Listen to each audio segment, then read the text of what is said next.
Testing 1, 2. Yeah, I have a question for Richard Hoagland. Well, two questions, two-parter. What do you feel about the contingent of people that are out there right now who claim to be travelers to Mars via the Stargate technology?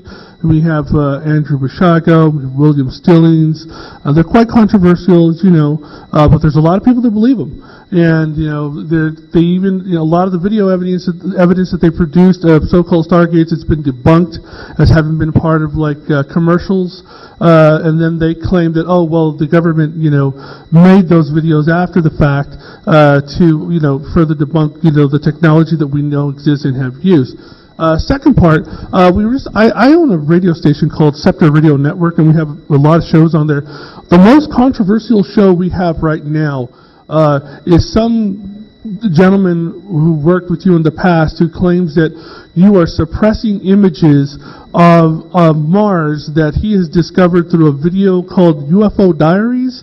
And I'm not trying to get you upset or anything, but I figured you could address that and help put that to rest, because a lot of people are in disagreement with him that they've seen the UFO Diaries on YouTube and they don't see what he's saying. He sees, but he's convinced that you're suppressing images in collusion with NASA. So I just wanted to get your take on that officially.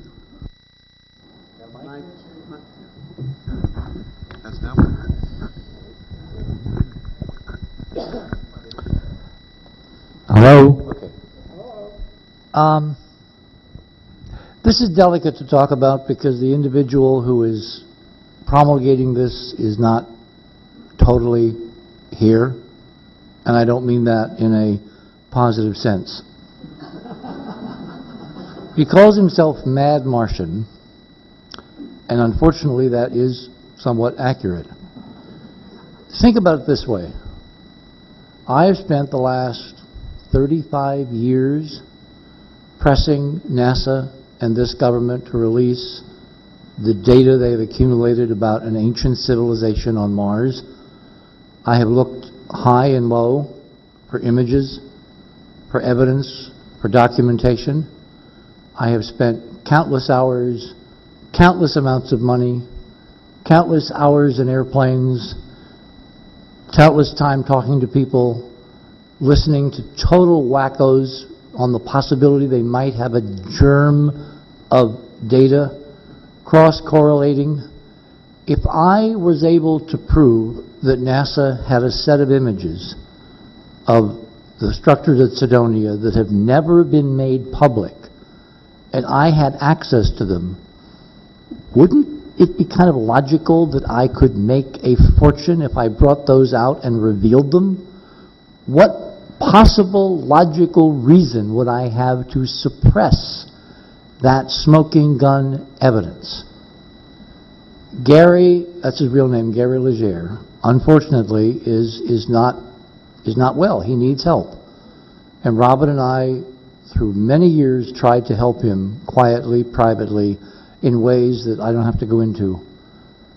And I have the awful feeling that Gary has been turned into a kind of misguided missile by the dark side, by the bad guys, in an effort to basically throw more spaghetti on the wall. Because in an era where there is a changing physics, so more people are conscious, more people are looking around and saying, what the hell am I doing? Why is that happening? That doesn't make sense.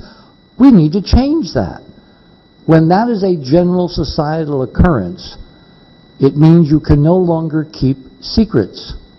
Someone, somewhere, sometime, certainly with the internet, certainly with this incredible, extraordinary explosion of social media and networking and people able to gather, this is almost like a flash mob that Kerry put together. In that era, the only way you can keep secrets is to try to confuse people, to just screw things up so that no one knows who to trust.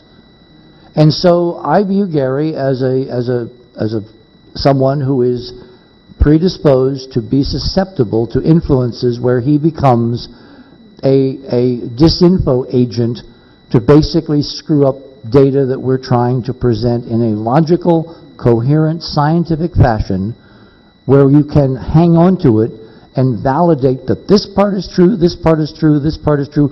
Okay, then this part could be true. Remember, the only things that I say are absolutely real is the data on Mars and the Moon, evidence of ancient structures, and the physics. The politics, who did what to whom, what the timelines are, what may be happening day after tomorrow, what's going on in Washington, it's all a set of scenarios prescinding from this database that I've spent 30 plus years trying to figure out. So no, you don't make me upset by asking the question. You make me sad because we really tried to help someone. And as they say, no good deed goes unpunished. The good news is, by Gary doing what he's doing, he's forcing more people to ask deeper and better questions like you, allowing me the opportunity to set the record straight. Now, your first question, which I've totally forgotten. Oh, the Mars, oh, that, oh, boy, don't get me started, please. Again, in an era where the only way, Sean, please. In an era where they say go to Mars. Let me make a disclosure here, a disclaimer here, a public disclaimer, because we are live, and I just want to protect everyone here. So these are the personal opinions of our guests, and they are allowed to have a personal opinion when asked a question. And this organization, Camelot, and the organization of the panel is not necessarily in agreement with all the speakers. So let me just say that disclaimer at this time. Let's try to avoid specific names when we refer to these various questions, if we can, when individuals are at stake, and rather than criticize them directly, can we talk a little bit without putting their names on, unless you really want to do that. When we interview them on Scepter Radio Network, yes, we're completely objective, unbiased, and we let them say what they have to present. Yes. And we don't make any judgments against them. I know. I'm just saying that just for you know, give them the benefit of the doubt. Go right ahead, Richard, and answer the question. After that, okay. I don't normally take out after people. If you've noticed over the last several decades, I don't say bad things about most people. In fact, extraordinarily rarely do I come out and call a certain individual by name in certain ways that do not seem to accord with our objective, which is to figure out what the hell is going on and get at the truth. When this phenomenon first surfaced, it was so obvious to me, based on information that I don't really have time to go into. I mean, I could, but it would take too much time. I'm going to ask for more than one person to reply to the same question. Go right ahead. Okay. That it was obvious to me that this new wave of, shall we say, reportage was part of a very sophisticated campaign to do what I just described. In an era of rising physics and rising consciousness, where even the mainstream is commenting on certain phenomena that they can't understand why people are changing their minds so rapidly. And they keep commenting over and over again. This is happening at an incredible pace. Why, just a couple of years ago, people, and you're seeing politicians every day step to a microphone and suddenly change their position. In that era, you really can't keep secrets much longer. So the only defense mechanism of the bad guys, the controllers, the ones that want to keep us down on the farm, is to spread confusion and dissension and information that can't be checked, but comes with an exquisite, believable storyline, which in a way is a kind of a metaphysical test. It's like, where is your internal discernment? What do you resonate with? What do you feel is the truth, as opposed to what at the moment you can actually prove?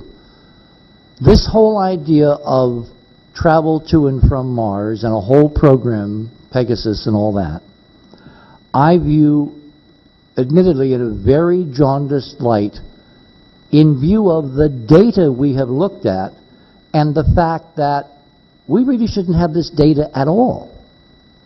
We should have, if the control of the real solar system and our real heritage and who we really are was 100% absolute, we wouldn't even be having this conference. We wouldn't know anything was wrong. There is so much free will going on. So again, the fact of this phenomenology suddenly springing up about a couple of years ago, to me is an indicator that we're winning. The other side is getting so desperate to try to maintain control that their last avenue of control is to confuse people.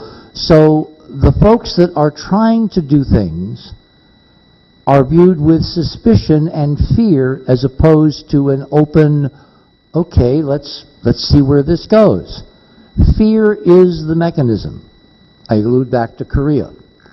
So I view this area, particularly the involvement of certain very visible high-level political persons, as a mechanism of distraction from the agenda of where we seem in resonance with this wave, this surfs up physics, which we're all riding toward an extraordinarily different future, if I read the numbers correct. And it's almost, again, sad that this is happening because it's not going to work.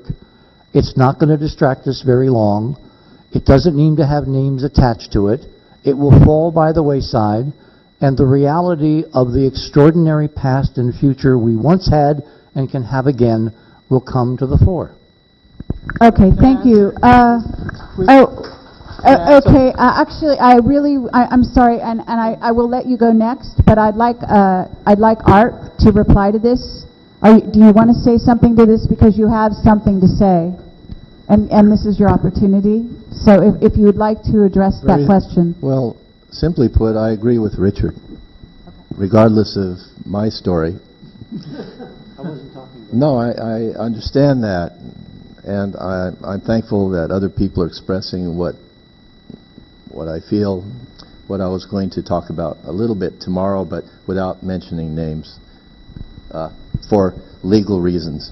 I'd like to have a little peace, but no, there's a lot of clouding, but just use your critical thinking and use your heart.